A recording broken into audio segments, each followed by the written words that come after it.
Well, he says, you know, it's written all over your face. You're afraid of going to a seance.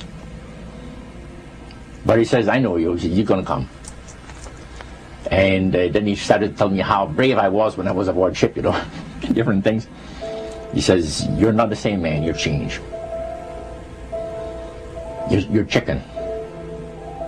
That's all I needed to hear. I said, when do we go to a seance? So one Saturday evening, we were in the place. It was our first time. Very beautiful place. The medium was a lady. She had a gorgeous new home in Montreal. And there were about 20 invited guests there, which I was one of them. And she communicated with the spirits for different people there. And they were telling them what the spirit said. One man said, I would like to talk to my friend that died 6 months ago. But I don't want him to appear. Just want to talk to him. Because he says, I don't trust you talking to my friend for me. So the medium says, let me inquire of the spirit. Yeah, the spirit will talk with you. And that big masculine voice was heard in the place. It says, hi, Frank. It's nice of you to ask for me to talk with you. And they had a little chat. And after it was over, Frank says, this is the greatest thing on earth, to be able to talk with the spirits of the dead. Then the medium said, we have a very special surprise tonight for you people. A spirit will manifest itself openly here in a few minutes. And it's like a big gust of wind hit the building. And right through the wall. Now the lights weren't terribly bright, but they were like the living room lights. A couple of floor lamps and maybe some of these. And that translucent being seemed to come right out of the wall. How did you feel right at that moment? It's almost like my heart stopped a little bit. You know, very weird feeling. So it was a lady in a beautiful evening gown, swirling. And she said to Mary, my dear sister, you are so wonderful to have asked for me. And Mary fainted and fell right off her chair on the floor. And a couple of guys jumped up and picked her up, and spirit gone. And that was the beginning of it. That's how you got into it. Yeah, that's the way I got into it. After a while, you see, there's something interesting about the human mind. You can adjust to an awful lot of stuff.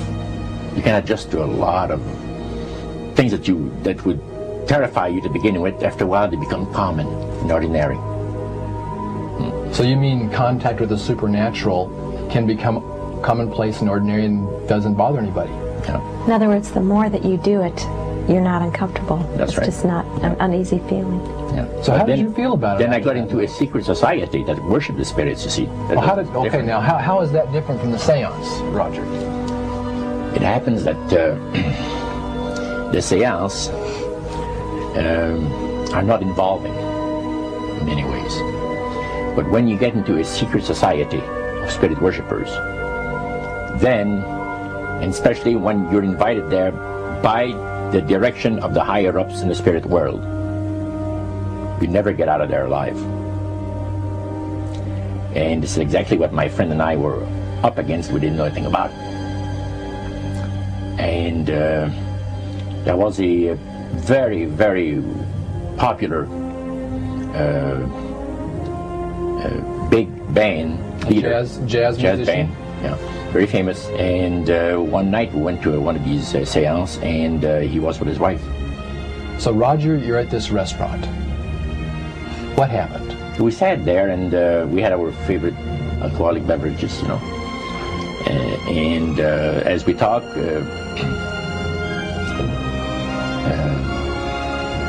the band leader says, I want power. I go right to the source of power. And he says, how do you think that I became famous the way that I am?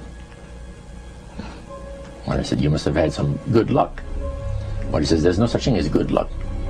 He says, there's either some power working for you somewhere, or you don't get ahead in this world. Not in my type of occupation. So it went from there. We got talking about spirit worship. Did it intrigue you? Did it make you want to find out more about what exactly he was talking about? Yeah. So he said the supposed spirits of the dead that you're talking with are demon spirits. They're fallen angels. They're beautiful beings. Just set it out, just like that. Oh yeah. It didn't make you uneasy when he said they were Well, demons? it shocked you a little bit, something that you first hear mentioned to you. He said, you guys have got a great future ahead of you.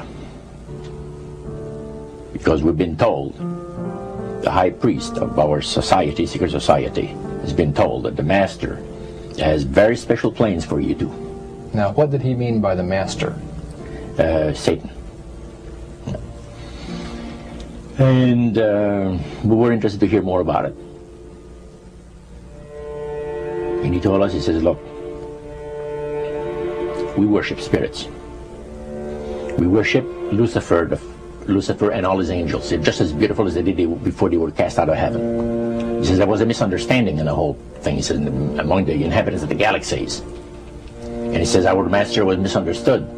And God did not bear with him like he does with people that make mistakes today. So we're in a warfare, good against evil. And we happen to be the evil ones, but we're not that bad. He says, I look at this business between the forces of good and evil. He says, you believe in one person believes in God, and everyone believes in Lucifer. It's like politics. So the great controversy is real. And you've heard someone talk about it that's on the other side.